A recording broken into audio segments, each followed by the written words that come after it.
महाकवि कालिदास जी द्वारा रचित कुमार संभवम महाकाव्य में रति विलाप नामक चौथा सर्ग। इस प्रकार महादेव जी के अंतर्ध्यान होने और पार्वती जी के चले जाने पर काठ के समान मूर्छित पड़ी कामदेव की पतिव्रता पत्नी रति को ब्रह्मा ने नए विधवापन का दुख सहने के लिए जगा दिया।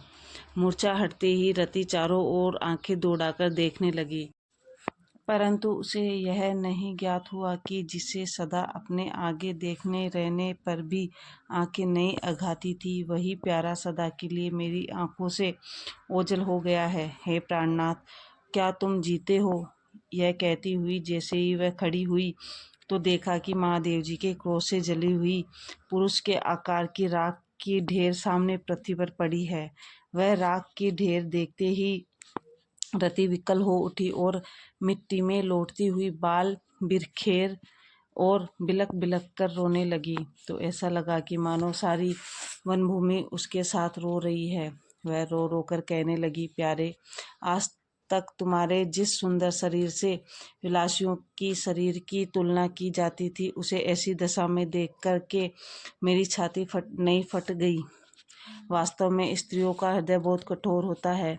जैसे पानी का बहाव बांध तोड़कर जल के बहने वाली कमलिनियों को वहीं छोड़कर आगे निकल जाता है, वैसे ही तुम्हारे साथ मैं अपने प्राण सौंपने वाली मुझ अभागिनी को त्याग कर तुम इतनी शीघ्र रूठकर कहाँ चले गए।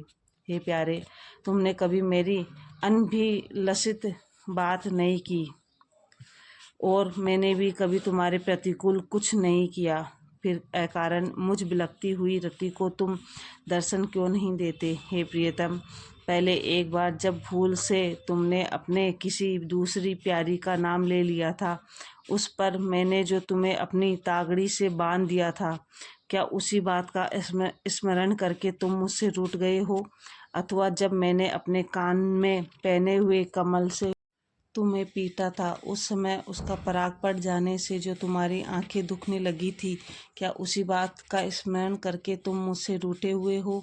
जो तुम मुझसे नित्य मीठी मीठी बातों में कहा करते थे कि तुम सदा मेरे हृदय में बसती हो, वह बात झूठी थी, क्योंकि यदि वह बात केवल मेरा मन रखने भर को न होती तो तुम्हारे भस्म हो जाने पर तुम्हारी रति भला जीवित कैसे बची रहती। अभी अभी तुम स्वर्ग को गए हो, मैं भी तुम्हारे पीछे पीछे वहीं आ रही हूँ। ब्रह्मा ने मूर्छित करके उसे बड़ा धोखा दिया, नहीं तो मैं उसी समय तुम्हारे साथ चल पड़ती, क्योंकि मेरा ही नहीं बल्कि सारे संसार का सुख तुम अपने साथ लेकर चले गए हो। हे प्यारे, यह तो कहो कि वर्षा के समय रात की घनी अंधियारी भरे भयानवे नगर के मार्गों पर बिजली की कड़क से डर जाने वाली कामिनियों को उनके प्यारों के घर अब तुम्हारे सिवाय और कौन पहुंचाएगा? लाल लाल नेत्रों को नचाती और एक एक शब्द पर रुक रुक कर बोलती हुई प्रमदाओं का मदिरापान तुम्हारे न रहने पर अब भला कौन किस काम का होगा? तुम चंद्रमा के बड़े प्यारे मित्र हो। जब उसे यह ज्ञात होगा कि अब तुम्हारा शरीर कहानी भर रह गया है, तब वह व्यर्थ उदित चंद्रमा शुक्ल पक्ष में भी बड़ी कठिनाई से अपना दुबलापन छोड़ सकेगा। बहुत सुंदर हरे और लाल रंग में बंधा और कोयल की मीठी कूक से गूंजता हुआ आम का नया बोर अब किसका बाण बनेगा? जिन भोरों की पंक्तियों को तुम अपने धनुष की डोरी बनाया करते थे, उनकी दुख भरी गुंजन अब ऐसी लगती है कि मानो वे भी दुख से बिलखती हुई मुझ दुखिया के साथ साथ रो रही है। हे कामदेव, तुम पहले जैसा सुंदर शरीर फिर धारण करके उठकर स्वभावतः मधुर बोलने में निपुण इस कोयल को आज्ञा दो कि वह यह रति दूती बनकर अपनी मीठी कूक से प्रेमियों को मिलने का स्थान बतलाना आरंभ कर दे। हे कामदेव, जब तुम मेरे पैरों में पड़कर मनाते हुए मुझे गले से लगा लेते थे और एकांत में कांपते हुए अनेक प्रकार से मुझे मनाते थे, उन बातों का स्मरण कर करके मुझे शांति नहीं मिल रही है। हे काम क्रीड़ा में चतुर, तुमने अपने हाथों मेरा जो वासंती श्रृंगार किया था वह अभी ज्यों का त्यों है, किंतु तुम्हारा सुंदर शरीर अब नहीं दिखता। अभी जब तुम मेरे पैरों में महावर लगाते लगाते केवल दाहिने पैर पाँव में ही लगा सके थे, उसी समय कठोर हृदय देवताओं ने तुम्हें अपने काम के लिए बुला लिया था। अब आकर मेरे इस बाएं पैर में भी महावर लगा दो। हे प्यारे, स्वर्ग की अप्सराएं तुम्हें अपने रूप से न लुभा लेगी, उसके पहले ही मैं आग में जलकर तुम्हारी गोद में आ बैठूंगी। हे रमन, यद्यपि मैं तुम्हारे पीछे पीछे आ रही हूँ, फिर भी मुझ पर यह कलंक का टीका तो लग ही चुका है कि कामदेव के वियोग में रति क्षण भर जीवित रही। तुम अपना शरीर और प्राण दोनों साथ लेकर स्वर्ग सिधारे अब परलोक जाने, पर मैं यह नहीं सोच पाती कि तुम्हारा शरीर का अंतिम श्रृंगार किस तरह करूं।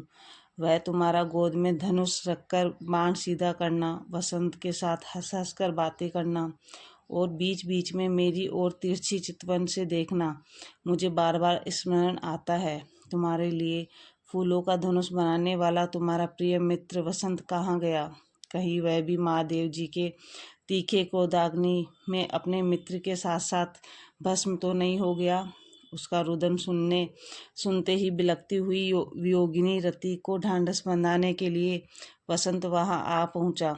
वह ऐसा दुखी दिख रहा था कि जैसे उसके हृदय को रति के विलाप वचन रूपी बाणों ने बांध डाला हो। वसंत को समक्ष देखकर वह और भी जोर से छाती पीटती हुई फूट फूट कर रोने लगी, क्योंकि दुख में स्वजनों को देखकर दुख वैसे ही बढ़ जाता है जैसे किसी रुकी हुई वस्तु को बाहर निकालने के लिए एक बड़ा भारी द्वार खुल जाए। रोती हुई रति बड़े दुख से बोली, वसंत, तुम्हारे मित्र की कैसे यह दशा हो गई? वह देखो, तुम्हारा मित्र राख बनकर पड़ा हुआ है। कबूतर के पंख सदृश उसकी भूरी राख को पवन इधर उधर छितरा रही है।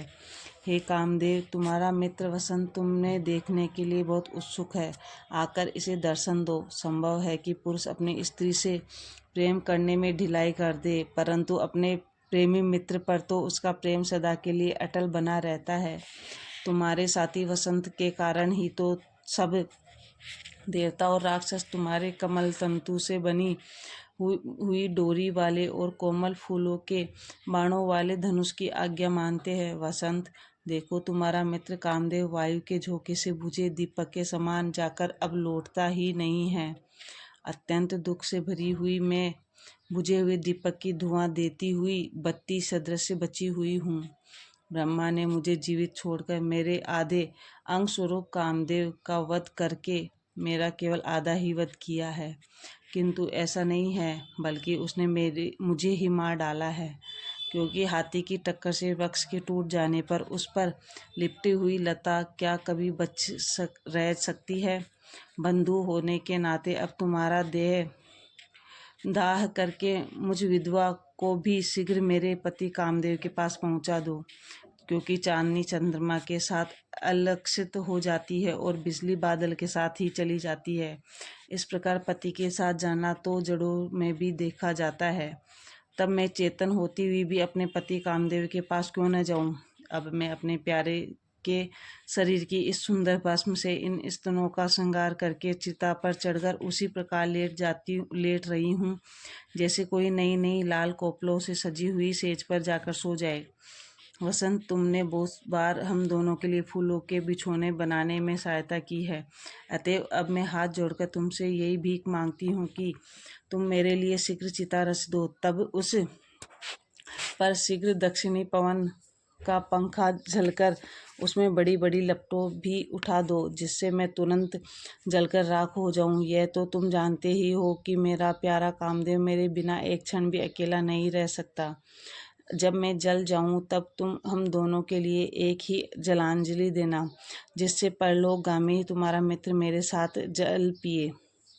वसंत, जब तुम अपने प्रिय मित्र कामदेव का श्राद्ध करना तब उसमें उनके लिए चंचल पत्तों वाली आम की मंजरी अवश्य देना, क्योंकि तुम्हारे मित्र को आम की मंजरी बहुत प्रिय थी। जैसे सूखते हुए तालाब की व्याकुल मछलियों को वर्षा की पहली वृष्टि जला देती है, वैसे ही अचानक सुनाई देने वाली आकाशवाणी ने प्राण छोड़ने को उद्यत रति पर कृपा करके कहा, हे कामदेव की पत्नी, तुम्हारा पति शीघ्र ही मिल जाएगा। वह महादेव जी की नेत्र ज्वाला में पतंग बनकर कैसे जला, अब यह वृतांत सुनाओ। षष्ठी करते समय जब ब्रह्मा जी ने सरस्वती को उत्पन्न किया था, तब कामदेव ने उनके मन में ऐसा पाप भर दिया था कि वे सरस्वती के ही स्वरूप पर मोहित हो गए और उसके साथ रहने की इच्छा करने लगे। परंतु तत्काल उन्हें कामदेव की इस करतूत का पता चल गया और उन्होंने अपना मन रोककर कामदेव को शाप दे दिया कि जाओ, तुम शिव जी के तृतीय नेत्र की ज्वाला में जलकर भस्म हो जाओगे। उसी शाप का यह फल उसे मिला है। किंतु जब धर्म ने ब्रह्मा जी से षष्ठी के रक्षार्थ कामदेव को जिलाने की प्रार्थना की, तब ब्रह्मा जी ने कहा कि जब पार्वती जी की तपस्या से प्रसन्न होकर महादेव जी उनके साथ विवाह कर लेंगे, तब कामदेव को अपना सहायक समझकर वे इसे फिर पहले जैसा शरीर दे देंगे और तभी शाप भी निवृत्त हो जाएगा। यह सत्य है कि जैसे बादलों में बिजली और जल दोनों एक साथ रहते हैं, वैसे ही संयमी लोगों के मन में भी क्रोध और क्षमा दोनों साथ ही रहा करते हैं। अतएव हे सुंदरी, अपने प्रियतम से मिलने के लिए तुम अपने शरीर की रक्षा करो। देखो, जो नदियाँ गर्मी में सूर्य की किरणों को अपना जल पिलाकर छिछली हो जाती है, उन्हीं नदियों में वर्षा के समय बाढ़ भी आ जाती है। यह आकाशवाणी सुनकर रति ने अपने प्राण त्यागने का विचार छोड़ दिया और उस आकाशवाणी पर विश्वास करके कामदेव के मित्र वसंत ने भी उसे बहुत समझा बुझाकर धीरज बंधाया।